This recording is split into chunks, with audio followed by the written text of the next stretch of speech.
शोषित वंचितांची दुःखे जगाच्या वेशीवर टांगण्यासाठी वाटेगावच्या मातीतून एक क्रांतिकारक नररत्न जन्माला आला.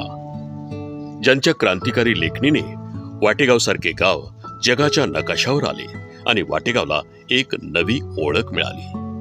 अण्णाभाऊ साठे यांच्यामुळे वाटेगावची चर्चा जगभर होऊ लागली.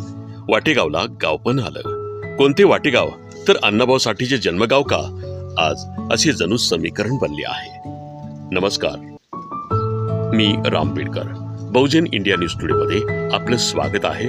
आज 1 ऑगस्ट, जगविख्यात साहित्य सम्राटाची आज जयंती.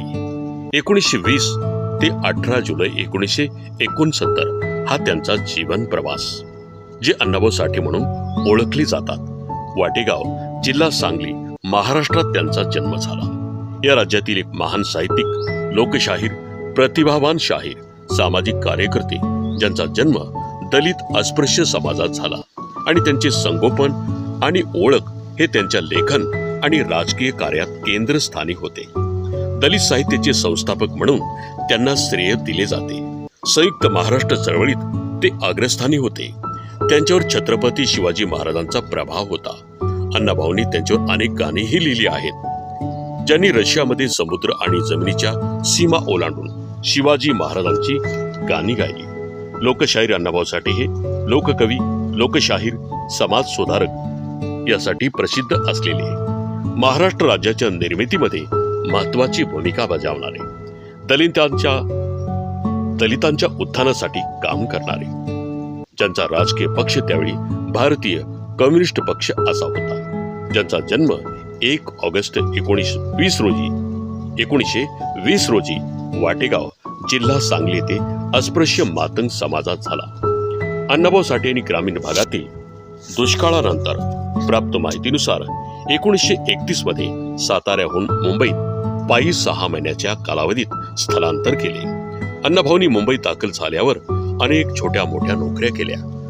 आज अण्णाभाऊ साठे यांना 27 नोव्हेंबर 2022 रोजी Mahatma Gandhi memorial university MGM Chhatrapati Sambhajinagar यांनी त्यांना मरणोत्तर डिलीट पदवी प्रदान केली आहे. वास्तविक पाहता कोणतेही औपचारिक शैक्षणिक प्रशिक्षण नसतानाही साठे यांनी मराठी भाषेत 35 ते 37 कादंबऱ्या लिहिल्या आहेत. त्यात फकीरा 1959 याचा समावेश होतो. 19वी आवृत्ती होती आणि त्यांना यावेळी 1961 मध्ये राज्य सरकारचा पुरस्कार प्राप्त झाला. एक कादंबरी होती जी फकीरा नावाचा एक नायक, एक तरुण, त्याचा पराक्रम, ब्रिटिश राजवटीत त्याच्या समाजातील लोकांच्या हक्कासाठी त्यांनी केलेले धर्मयुद्ध आणि गावातील वाईट शक्तीशी असलेले त्याचे वैर. तथापि कथा जिथून पुढे जाते ते कारण म्हणजे जोगीन. जोगीन नावाची धार्मिक प्रथा किंवा विधी जे पुढील क्रियांना मार्ग देते. साठे यांच्या लघुकथांचे 15 संग्रह आहेत. त्यापैकी मोठ्या संख्येने अनेक भारतीय आणि 27 गैर भारतीय भाषांमध्ये अनुवादित झाले आहेत. कादंबरी आणि लघुकथा व्यतिरिक्त साठे यांनी एक नाटक, रशियावर एक प्रवास वर्णन, 12 पटकथा, 10 बालगीतेसह अनेक पोवाडे सध्या उपलब्ध आहेत. अण्णाभाऊंनी पोवाडा आणि आध्यात्मिक गाणी यासारख्या लोककथात्मक कथा शैलीचा वापर केल्याने त्यांचे कार्य अनेक समुदायापर्यंत पोहोचण्यास आणि लोकप्रिय होण्यास मदत झाली. फकीरामध्ये अण्णाभाऊंनी फकीरा नायकाचे चित्रण केले आहे, जो आपल्या समाजाला उपासमार होण्यापासून वाचवण्यासाठी सनातनी व्यवस्थेविरुद्ध आणि ब्रिटिश राजवटीविरुद्ध बंड करत आहे. नायक आणि त्याच्या समुदायाला नंतर ब्रिटिश अधिकाऱ्यांनी अटक केली, छळ केला आणि शेवटी फकीराला फाशी देऊन ठार केले, असं वर्णन त्यात आहे. अण्णाभाऊ साठे मुंबईत आल्यावर मुंबईच्या शहरी वातावरणाने त्यांच्या लेखनावर लक्षणीय प्रभाव पडलेला दिसतो, ज्यात एक डिस्टोपियन वातावरण म्हणून चित्रित होते. आरती आणि वाणी यांनी त्यांच्या 2 गाण्याचे वर्णन केले आहे. मुंबईची पकड, मुंबईचे गाणे आणि मुंबईचा गिरणी कामगार, मुंबईची मिल, हात, बलात्कार, शोषण, अस्मान आणि अन्य शहराचे चित्रण करते. साठे यांच्यावर सुरुवातीला कम्युनिस्ट विचारसरणीचा प्रभाव होता.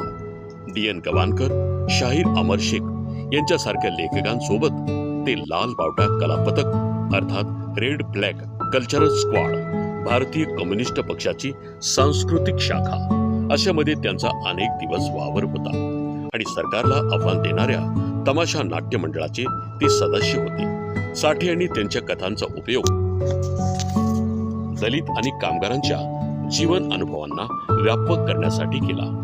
1958 मध्ये मुंबईमध्ये त्यांनी स्थापन केलेल्या पहिल्या दलित साहित्य संमेलनाच्या उद्घाटनपर भाषणात ते म्हणाले की पृथ्वीचा समतोल शेषाच्या सापाच्या डोक्यावर नसून दलित आणि कष्टकरी लोकांच्या बळावर आहे. ते पुढे म्हणाले की दलित लेखकांवर विद्यमान संसारिक आणि हिंदू अत्याचारापासून दलितांची मुक्तता आणि संरक्षण करण्याची जबाबदारी आहे, कारण दीर्घकालीन अपरंपरागत समजुती त्वरित नष्ट होऊ शकत नाहीत. साठे हे दलित आणि विशेषतः मांग जातीचे प्रतीक बनले आहे. अण्णाभाऊ साठे यांच्या कार्याची दखल फ्रान्स, रशिया, जर्मनी या देशाने घेतली आणि तेथे त्यांचे पुतळेही उभारले आहेत. त्यांचे साहित्य अभ्यासात समाविष्ट करण्यात आले आहे. 2022 मध्ये मॉस्कोमधील Margarita Rudomino All Russia State Library for International लिटरेचरमध्ये साठे यांचा पुतळा स्थापित करण्यात आला आहे.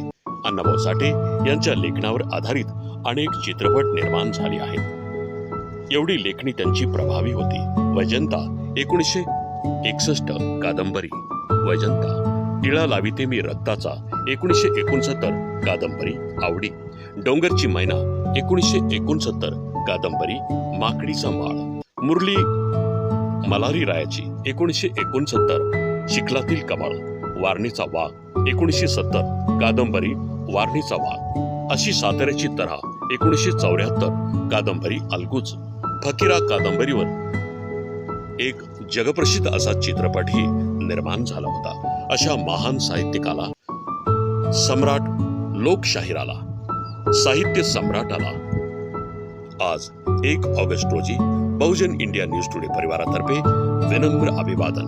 मी राम बीडकर सह मुख्य संपादक बहुजन इंडिया न्यूज टुडे मनोज मिळे, अमरावती.